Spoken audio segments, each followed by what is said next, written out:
వైకా jewellers వెలలేని Vaibhogam తరుగులేని నమ్మకం. ఇప్పుడు మన కాకినాడలో డిసెంబర్ 5న ఘనంగా ప్రారంభం కాబోతోంది. కార్డు లేఖనో, ఆధార్ కార్డు తప్పిపోయో, లేకపోతే బ్యాంక్ అకౌంట్ తప్పిదం వల్ల వాటి వల్ల కొద్దిమంది ఆగిపోతే ఇయ్యలేదు, మీరు మాట తప్పారు, మీ మీద ఉద్యమం చేస్తా ఉన్నాను. ఎందుకు చేస్తావయ్యా?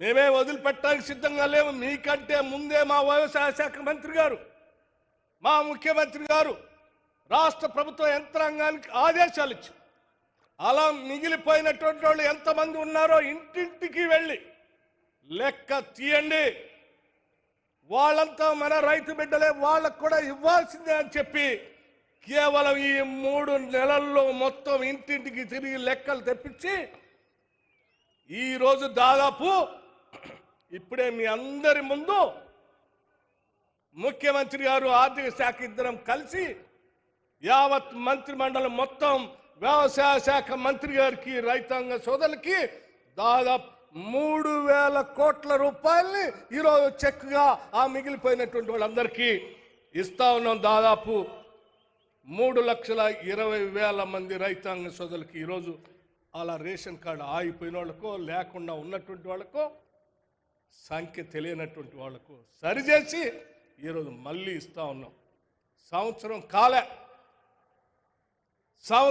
కాకముందే ఇన్ని వేల కోట్లు రైతుల కోసం మేము వెచ్చించి ముందుకు పోతా ఉంటే మీరేం ఏడుస్తా ఉన్నారు, ఇక్కడ రైతులు ఏమో పండగ చేసుకుంటూ ఉన్నారు. ఇది రాష్ట్రానికి ఉన్నటువంటి నిదర్శనం.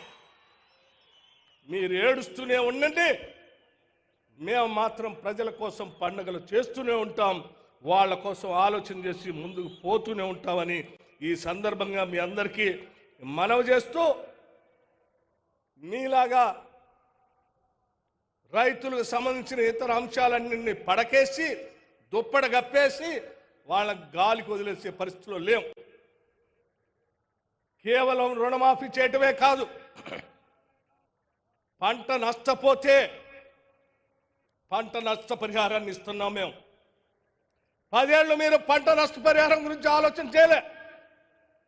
వరద వల్ల పంట నష్టపోతే ఎకరానికి 10,000 లెక్క కట్టి పంట నష్టపరిహారానికి దాదాపు 100 కోట్లు రిలీజ్ చేసాం మొన్ననే. అట్లాగే రైతాంగ సోదరులకి మీలాగా వాళ్ళకి గాలికి వదిలేలే, వాళ్ళకి ఇన్సూరెన్స్ కట్టాలి.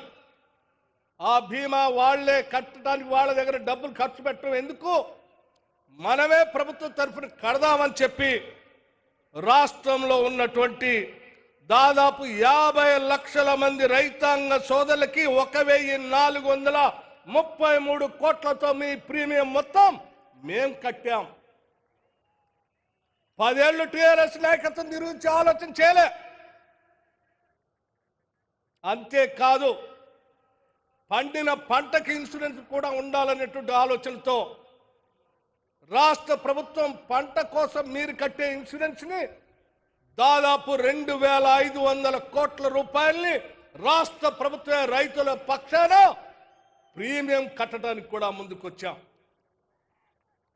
అంతేకాదు, మీరు వదిలేసినటువంటి drip irrigation, sprinklers, poly house, లేకపోతే ఫార్మ్ మెకనైజేషన్ ఇత్యాది అన్నిటికి కూడా సబ్సిడీలు ఇస్తూ ఈరోజు వ్యవసాయ రంగాన్ని అభివృద్ధి చేయటం కోసం పెద్ద ఎత్తున వ్యవసాయ రంగానికి దాదాపు 73,000 కోట్ల రూపాయలు ఈ రాష్ట్ర బడ్జెట్లో నిధులు కేటాయించి వ్యవసాయాన్ని ఒక పెద్ద అద్భుతమైన పండగలాగా చేసే ప్రభుత్వం కాంగ్రెస్ ప్రభుత్వం.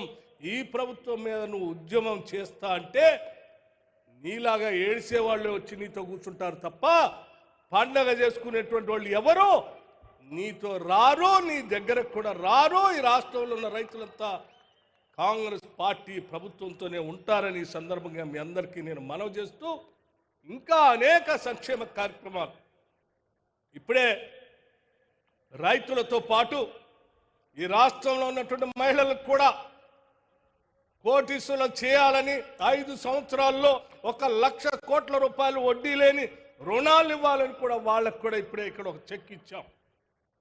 అరే ఇక్కడ మీరు అప్పులు సృష్టించి రాష్ట్రాన్ని తాకట్టు పెట్టి 8 లక్షల కోట్లు అప్పు చేసిపోతే మేము రూపాయి పోగేసి సంపద సృష్టించిన ప్రతి పైసాని ప్రజల కోసమే పంచడం కోసం మేమందరం సమిష్టిగా పనిచేసి ముందుకు పోతా ఉన్నాం. ఇది ప్రజల కోసం నిబద్ధతో పనిచేసేటువంటి ప్రజా ప్రభుత్వం, ఇందిరమ్మ రాజ్యం, కాంగ్రెస్ ప్రభుత్వం అని చెప్పి మీ అందరిది, ఇది మనందరి ప్రభుత్వం. ఇది దొరల ప్రభుత్వం కాదు, ప్రజల ప్రభుత్వం. ఇది మనందరి ప్రభుత్వం. సుమన్ టీవీలో మీ పర్సనల్ అండ్ బిజినెస్ ప్రమోషన్స్ కోసం కింది నెంబర్కి కాంటాక్ట్ చేయండి.